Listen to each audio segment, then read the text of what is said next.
అది 2002 సంవత్సరం Bengaluru city. Ratan Tata sir కారులో ఆయన డ్రైవర్తో పాటు ఎయిర్పోర్ట్కి వెళ్తాడు. అప్పుడే వర్షం పడి ఆగడం వల్ల రోడ్లన్నీ చాలా స్లిప్పరీగా ఉన్నాయి. వాళ్ళ కారు ముందు ఒక స్కూటర్, ఒక మిడిల్ క్లాస్ ఫ్యామిలీ ట్రావెల్ చేస్తుంది. అలా ట్రావెల్ చేస్తున్న స్కూటర్ అదుపు తప్పి రోడ్డు మీద వెంటనే పడిపోయింది. అలా పడిపోవడం ఏమేం జరిగిందంటే, ఆ రతన్ టాటా గారి డ్రైవర్ సడన్గా బ్రేక్ వేశారు. లేదంటే ఆ కారు స్కూటర్ మీదకి ఎక్కిపోయేది. అది చూసి రతన్ టాటా సార్ చాలా బాధపడ్డారు. ఈ ఇన్సిడెంట్ రతన్ టాటా సార్ మీద చాలా ఎఫెక్ట్ చూపించింది. రోజు ఇన్ని వేల మంది మిడిల్ క్లాస్ ఫ్యామిలీస్ తమ ప్రాణాలను పణంగా పెట్టి టూ వీలర్స్ మీద వెళ్తున్నారా అని నేను ఆలోచించాను. వీళ్ళ కోసం ఏదైనా చెయ్యాలనుకున్నారు. సో ఈ మిడిల్ క్లాస్ ఫ్యామిలీస్ కోసం సేఫ్, సెక్యూర్గా, నెక్స్ట్ అఫోర్డబుల్గా ఉండే ఒక వెహికల్ తయారు చేయాలని ఆయన ఫిక్స్ అయ్యారు. సో రతన్ టాటా సార్ జనరల్గానే మన ఆర్కిటెక్చర్ డిజైన్ చేయడంలో, బొమ్మలు గీయడంలో చాలా ఎక్స్పర్ట్ ఉన్న వ్యక్తి. వెంటనే ఇంటికి వెళ్ళి పేపరు, పెన్ను తీసుకుని తను డిజైన్ చేయడం ప్రారంభించారు.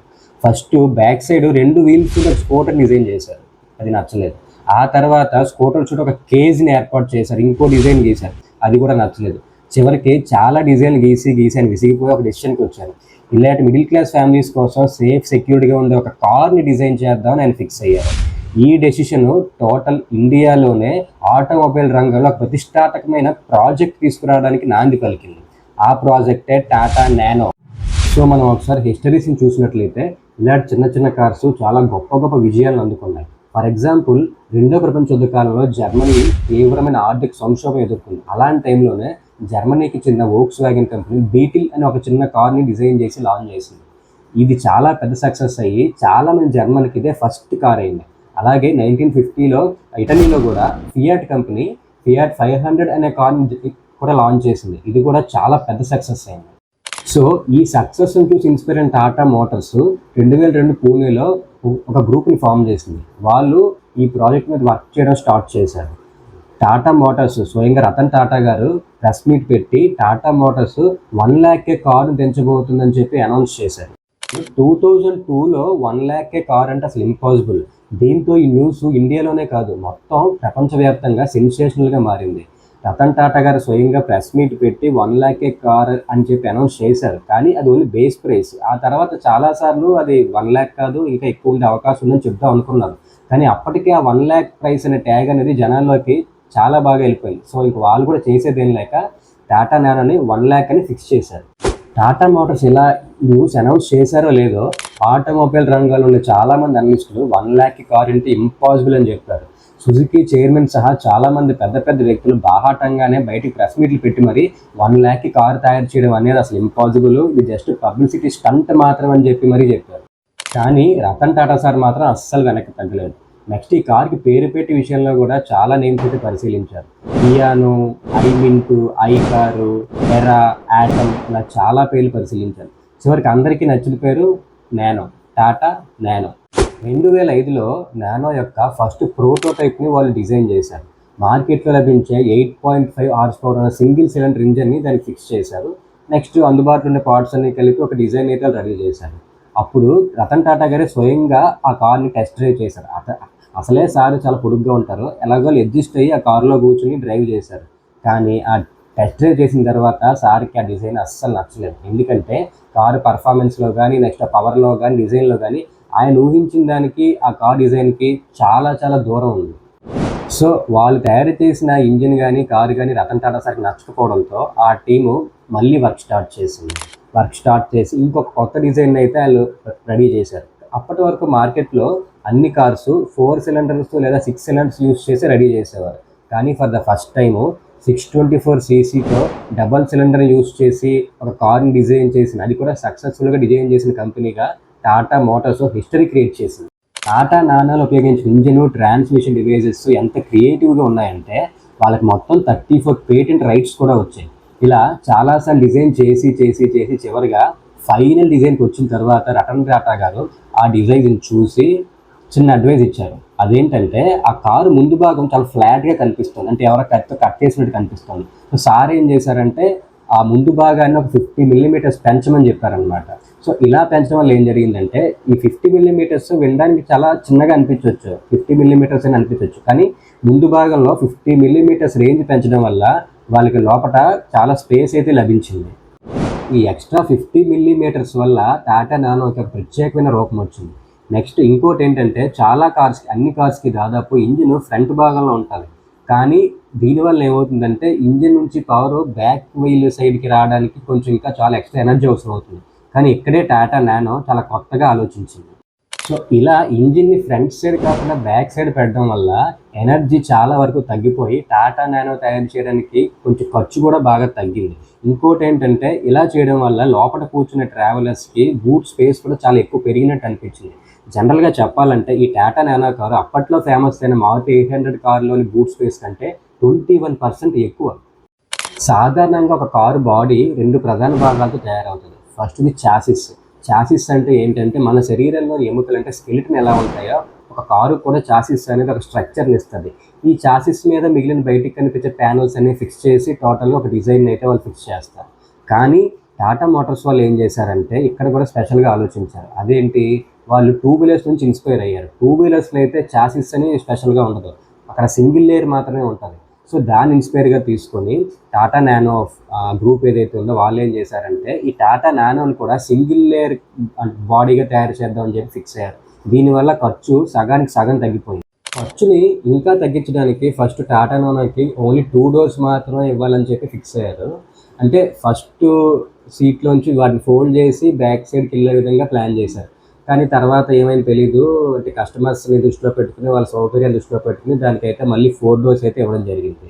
సో జనరల్గా ఒక కార్ని రెడీ చేసాం అనుకోండి, ఫస్ట్ ఆ కార్ రెడీ అయిన తర్వాత దాని ప్రైస్ని ఫిక్స్ చేస్తారు. కానీ టాటా నానో విషయంలో అయితే అలా జరగలేదు. ఫస్టే 1 lakh అని ఫిక్స్ అయిపోయారు. అది కూడా జనాల్లోకి బాగా వెళ్ళిపోయింది కాబట్టి ఈ 1 lakh తగినట్టు కారులో ప్రతి పార్ట్, ప్రతి ఇంటీరియర్, ప్రతి ఫీచరు కూడా ఆ 1 lakh తగినట్టుగానే సెలెక్ట్ చేసుకుంటూ వెళ్ళారు. ఇంత పెద్ద రేంజ్లో టాటా నానో కార్స్ని ఉత్పత్తి చేయాలంటే వాళ్ళకి ఒక పెద్ద ఫ్యాక్టరీ అవసరమైంది. సో 2006 పశ్చిమ బెంగాల్లో సింగూర్ అనే ప్రాంతంలో 667 acres పశ్చిమ బెంగాల్ ప్రభుత్వం టాటా మోటార్స్కి ఇచ్చింది. కానీ గవర్నమెంట్ ఇక్కడ ఒక పెద్ద తప్పు చేసింది. అదేంటంటే ఆ ప్రాంతం ఏదైతే ఉందో, ఆ భూములు ఏదైతే లీజ్కి ఇచ్చిందో అది పక్కా వ్యవసాయ భూములు, అంటే సాగు భూమి. నెక్స్ట్ ఆ భూములు ఇచ్చేటప్పుడు టాటా మోటార్స్కి అక్కడ ఉండే రైతుల డెసిషన్ కానీ, నెక్స్ట్ వాళ్ళ ఒప్పుకోలు కానీ తీసుకోకుండానే ఆ భూముల్ని వాళ్ళకి ఇచ్చేసింది. సో ఇలా నచ్చినట్టు భూములు టాటా ప్లాంట్కి ఇచ్చేయడం వల్ల అక్కడున్న రైతుల్లో టాటా ప్లాంట్ మీద తీవ్రమైన వ్యతిరేకత అయితే మొదలైంది. పర్సనల్గా టాటా ప్లాంట్ ఎంప్లాయీస్ మీద కూడా చాలా దాడులు అయితే చేశారు. మొత్తం నిర్మాణం పూర్తవడానికి అక్కడ చాలా పోలీసుల భద్రత కూడా అవసరం వచ్చింది. 2 సంవత్సరాల కాలం 1500 కోట్ల పెట్టుబడి 95% పూర్తయినప్పటికీ కూడా ఆ ప్లాంట్లో కేవలం 2 నానో కార్లు అయితే తయారయ్యాయి. సో ఈ పరిస్థితులన్నీ చూసి రతన్ టాటా సార్కి మొత్తం విసిగిపోయారు. విసిగిపోయి ఒక డెసిషన్ తీసుకున్నారు. అప్పుడు ఏం చెప్పారంటే టాటా మోటార్స్ పశ్చిమ బెంగాల్ విడిచి బయటకు వెళ్తుందని చెప్పారు. టాటా మోటార్స్ ఇలా పశ్చిమ బెంగాల్ నుంచి బయటకు వెళ్తుందని ప్రకటించగానే గుజరాత్ సీఎం అయిన అప్పటి నరేంద్ర మోడీ గారి దగ్గర నుంచి రతన్ టాటా సార్కి ఒక మెసేజ్ వచ్చింది. అదేంటంటే వెల్కమ్ టు గుజరాత్ అని. సో ఈ టాటా ప్లాంట్ అనేది ఇప్పుడు పశ్చిమ బెంగాల్ నుంచి గుజరాత్కి షిఫ్ట్ అయింది. ఇదిలా ఉంటే పూణేలో 4 సంవత్సరాల పాటు టాటా నానో కోసం తయారు చేసిన ఒక మోడల్ని చివరిగా ప్రపంచానికి పరిచయం చేయడానికి టాటా నానో బృందం సిద్ధమైంది. 2008 జనవరి ఢిల్లీలో భారతదేశంలోనే అతిపెద్ద ఆటోమొబైల్ ప్రదర్శన అయిన 9th ఆటో ఎక్స్పో జరిగింది. ఇక్కడే టాటా నానోని ప్రపంచం ముందు ఆవిష్కరించాలని వాళ్ళు డిసైడ్ అయ్యారు. చివరికి ఆ రోజు రానే వచ్చింది. రతన్ టాటా వారే స్వయంగా ఒక తెల్లటి నానో కార్ని తీసుకుని స్టేజ్ మీదకి వచ్చారు. అప్పుడేం జరిగింది, 1 lakh కారు అసాధ్యం అని చెప్పిన వాళ్ళంతా ఎగతాళి చేసిన ఆ కారు స్టేజ్ మీదకి వచ్చి నిలబడింది. అది చూడగానే ఆ స్టేజ్ అంతా చప్పట్లతోనే మారుమోగిపోయింది. కానీ అందరిలోనే ఇంకో డౌట్ వచ్చింది. అదేంటంటే అప్పటికే నానో కార్ అనౌన్స్ చేసి 5 years అయింది. ఈలోపు రబ్బరు, స్టీలు, ప్లాస్టిక్ మొత్తం అన్ని రేట్స్ పెరిగిపోయాయి. సో ఇప్పుడు ఈ కార్ రేంజ్ ఏమైనా మారుతుందా, లేదా ఇదైనా 1.2 నుంచి 1.5 మధ్య ఉండే అవకాశం ఉందా అని చెప్పి జనాలు ఆలోచిస్తున్న టైంలో రతన్ టాటా సార్ మైక్రోఫోన్ తీసుకుని ఒక అనౌన్స్మెంట్ చేశారు. ఇప్పటికీ ఈ కారు ధర ₹1,00,000. ఎందుకంటే ఒక్కసారి మాట ఇచ్చామంటే ఇచ్చినట్టే అనౌన్స్ చేశాను. దాంతో ఇంకోసారి ఆడిటోరియం అంతా చప్పట్లతో మారుమోగిపోయింది. ఫైనాన్షియల్ ఇన్స్టిట్యూషన్ అయిన క్రిజిల్ అంచనా ప్రకారం ఈ టాటా నానో రిలీజ్ వల్ల ఇండియన్ మార్కెట్ అనేది ప్రపంచవ్యాప్తంగా 65% వరకు పెరుగుతుందని చెప్పి అంచనా వేసింది. ఇప్పుడు ప్రపంచం అంతా ఒకే ప్రశ్న అడుగుతుంది, ఈ ₹1,00,000 కార్ నిజంగా ఇండియాని మార్చబోతుందా? 2009లో టాటా నానో అఫీషియల్గా లాంచ్ అయినప్పుడు దాని చుట్టూ విపరీతమైన హైప్ ఉండేది. SBA బ్రాంచ్లు, వెస్ట్ సైడ్, క్రోమా ఇలా 3000 సెంటర్స్లో అప్లికేషన్ ఫామ్స్ అందుబాటులో ఉన్నాయి. దీంతో కేవలం 17 daysలోనే 2 లక్షలకు పైగా బుకింగ్స్ వచ్చాయి. అంతేకాదు టాటా మోటార్స్ అఫీషియల్ వెబ్సైట్లో 3 కోట్ల మంది సందర్శకులు అంటే visitors Tata motors site visit చేశారు. ఇక్కడ దాకా స్టోరీ బాగానే ఉంది, కానీ ఇక్కడే టాటా మోటార్స్ ఒక అతిపెద్ద తప్పు చేసింది. అదేంటంటే వాళ్ళ టార్గెట్ ఏంటి, ఈ కార్ని ఒక మిడిల్ క్లాస్ ఫ్యామిలీస్కి దగ్గరగా తీసుకెళ్దామని. కానీ మిడిల్ క్లాస్ ఫ్యామిలీస్ ఎక్కువగా టైర్ 1, టైర్ 2 సిటీస్లోనే ఉంటారు. కానీ టైర్ 1, టైర్ 2 సిటీస్లోని ఈ టాటా నానో కార్ని బుక్ చేసుకోవడానికి సరైన డీలర్షిప్ని టాటా మోటార్స్ అసలు ఎస్టాబ్లిష్ చేయలేదు. సో దానికి బదులుగా ఈ టాటా నానో కార్ని పెద్ద పెద్ద ప్రీమియం సిటీస్లో ఉంచేవారు. అక్కడ ఏంటి పెద్ద పెద్ద షోరూంలో పెట్టేవారు ఈ కార్ని. అది కూడా ఏంటి పెద్ద పెద్ద కార్స్ ఉంటే చూస్తే టాటా సఫారీ లాంటి కార్స్ వాటి పక్కన పెట్టేవారు. దీనివల్ల ఏం జరిగింది, అప్పటి వరకు చిన్న చిన్న బైక్స్ ఆటోస్ నడుపుకునే వ్యక్తి మిడిల్ క్లాస్ వాళ్ళు అసలు ఇలాంటి షోరూమ్కి రావడానికి ఫస్ట్ భయపడేవారు.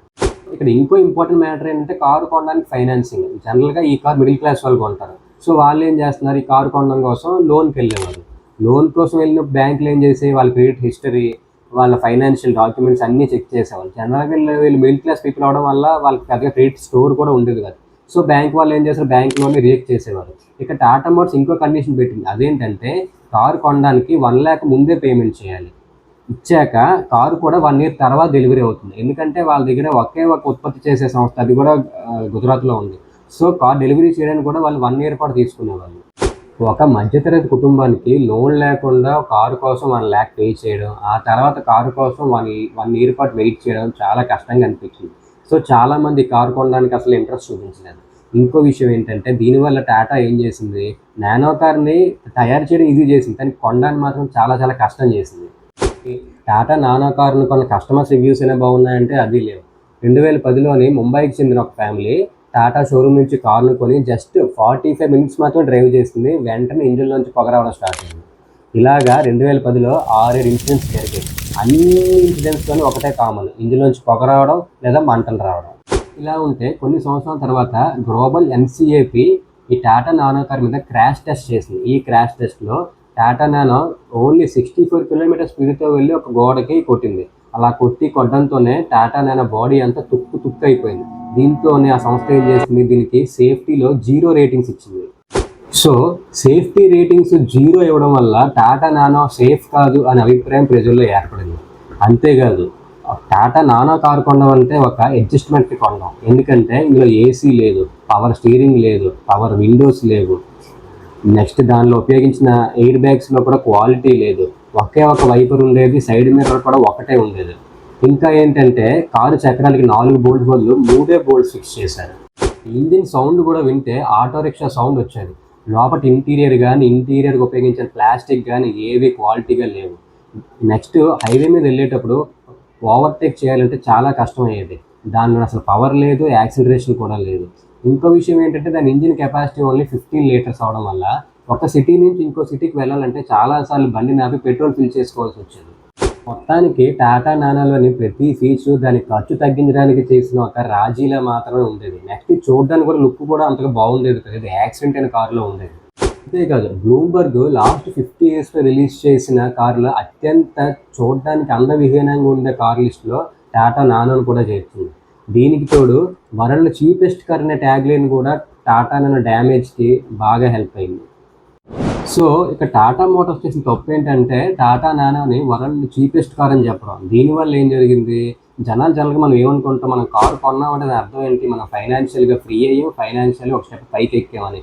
కానీ జనాల్లో ఇప్పుడు టాటా నానో కారు కొంటే వాళ్ళ పరిస్థితి ఏమైందంటే వాళ్ళు ఒక స్టెప్ కిందకి దిగారు, వాళ్ళు ఏ కారు కొనలేక టాటా నానో కార్ని ఎంచుకున్నారు అని చెప్పి ఫీల్ అయ్యిందనమాట. సో చాలామంది టాటా నానోని కొనడం కంటే బజాజ్ పల్సర్ కొనడం హ్యాపీ అని చెప్పి ఫీల్ అయ్యారు. వైపు టాటా నానో కాంపిటేటర్స్ అయిన మారుతి 800, మినీ వోక్స్వ్యాగన్ బీటీలు టాటా నానో చేసిన తప్పుల్ని అస్సలు చేయలేదు. వాళ్ళు కొత్త మోడల్స్ని దింపినప్పుడు చీప్ అస్సలు ఎంచుకోలేదు. వాళ్ళు క్వాలిటీ మీద, అఫోర్డబిలిటీ మీద చాలా దృష్టి అయితే పెట్టారు. దీనివల్ల కారు కూడా రిచ్గా కనిపించాయి వాళ్ళ కార్లు. సో జనాలు కూడా టాటా నానో కొనడం కంటే 1 లక్ష ఎక్కువ వేసి ఆ కార్లు కొనడం వైపు ఎక్కువ ఇంట్రెస్ట్ చూపించేవాళ్ళు. సో అప్పటికే టాటాలో ఉన్న ఇమేజ్ బాగా డ్యామేజ్ అయిపోయింది. వాళ్ళకి ఇంకో దెబ్బ కూడా తగిలింది. అది ఎక్కడి నుంచి వచ్చిందంటే సెకండ్ హ్యాండ్ కార్ డీలర్స్ నుంచి. వీళ్ళు ఏం చేశారు, టాటా నానో రిలీజ్ అవ్వగానే సెకండ్ హ్యాండ్ కార్స్ మీద 30% వరకు తగ్గించేశారు. సో ఇప్పుడు కస్టమర్స్ ముందు 2 ఆప్షన్స్ ఉన్నాయి. ఒకటేంటి, వరల్డ్ చీపెస్ట్ కార్ అయిన టాటా నానోని కొనడం, లేదా వ్యాగనార్, మారుతి వంటి కార్లు సెకండ్ హ్యాండ్లో తీసుకోవడం. అయినప్పటికీ కస్టమర్లు ఈ సెకండ్ హ్యాండ్ కార్లు తీసుకోవడానికి ఎక్కువ ఇంట్రెస్ట్ చూపించేవాళ్ళు. ఎందుకంటే వాటిలో సేఫ్టీ అండ్ పర్ఫార్మెన్స్ కొత్త కార్ అయిన టాటా నానో కంటే కూడా ఎక్కువగా ఉండేది. టాటా మోటార్స్ వాళ్ళ మెయిన్ మోటో ఏంటి, బైక్ నడిపే వాళ్ళని టాటా నానో కార్ కొనిపించడం. కానీ అప్పటికి జరగాల్సిన డ్యామేజ్ అయితే బాగా జరిగిపోయింది. ఎందుకంటే ఈ టాటా నానో కార్కి సేఫ్టీ లేదు, ఒక లుక్ లేదు, నెక్స్ట్ కార్ కొనాలంటే ముందే ₹1,00,000 చెల్లించాలి. ఇవన్నీ చూసి బైక్ నడిపే వాళ్ళు అసలు టాటా నానో కార్ని చూడను కూడా చూడలేదు. నెక్స్ట్ ఇంకోటి ఏంటంటే బైక్ని మెయింటైన్ చేయడం కంటే కార్ మెయింటైన్ చేయడం చాలా చాలా కష్టం. సో ఇవన్నీ దృష్టిలో పెట్టుకుని ఈ బజాజ్ కంపెనీ వాళ్ళు లేదా హీరో హోండా కంపెనీ వాళ్ళు రకరకాల డిజైన్లు అయితే మళ్ళీ మార్కెట్లో రిలీజ్ చేశారు. సో దీనివల్ల ఏం జరిగింది, టాటా నానో అమ్మకాలు ఇంకా ఇంకా గణనీయంగా పడిపోయాయి. ఇప్పుడే టాటా మోటార్స్ ఒక విషయం బాగా అర్థమైంది. అదేంటంటే టాటా నానో బ్రాండింగ్ విషయంలోనే చాలా పెద్ద తప్పు జరిగింది అని. 2010 నుంచి 2012 మధ్యలో టాటా వాళ్ళు ఏం చేశారంటే టాటా నానో డిజైన్కి చాలా చాలా మార్పు అయితే చేశారు. సైడ్ మిర్రర్స్ ఇచ్చారు, ఇంటీరియర్ డిజైన్స్ మార్చారు, రకరకాల కొత్త రంగుల్లో టాటా నానోని దించారు. నెక్స్ట్ టాటా నానోని ప్రచారం చేయడానికి చాలా చాలా క్యాంపెయిన్స్ కూడా పెట్టారు. ఆ తర్వాత 2014లో టాటా నానో ట్విస్ట్ అనే కొత్త మోడల్ తీసుకొచ్చింది. ఇందులో పవర్ స్టీరింగ్ అనే మోడల్తో పాటు చాలా ఫీచర్స్ని యాడ్ చేసింది. ఇది ఒక స్మార్ట్ కార్ అని చెప్పి ప్రచారం చేసింది. ఆ తర్వాత 2015లో జెనెక్స్ అని ఇంకొక కొత్త మోడల్ రిలీజ్ చేసింది. ఇందులో ఉండే ఫీచర్స్ ఇప్పటివరకు వచ్చిన నానో కార్స్లో ఉండే ఫీచర్స్ కంటే చాలా చాలా ఎక్కువ. సో ఈ టాటా జెనెక్స్లోని ఆటోమేటెడ్ ట్రాన్స్మిషన్, పెద్ద ఫ్యూయల్ ట్యాంకు, ఇంటిగ్రేటెడ్ ఇంటీరియర్, ఇంకా చాలా చాలా విషయాలు అప్గ్రేడ్ అయ్యాయి. కానీ ఇవన్నీ చేసినా సరే టాటా నానో అప్పటికే సేఫెస్ట్ కార్ కాదు, చీప్ కారు అనే అభిప్రాయం జనాల్లో బాగా వెళ్ళిపోయింది. కొత్త ఫీచర్స్ యాడ్ చేయడం వల్ల ఏం జరిగిందంటే Tata nano car rate 1 lakh నుంచి 2.36 lakhsకి వెళ్ళిపోయింది. సో ఆ రేటు దేంతో సమానం అంటే అప్పట్లో మారుతి 800 ఆల్టోతో సమానం. కానీ ఆ రేటు పెడితే జనాలు ఆ కార్లనే కొనుక్కోవచ్చు. ఎందుకంటే వాటితో కంపేర్ చేస్తే టాటా నానో వాటికి అసలు పోటీనే కాదు.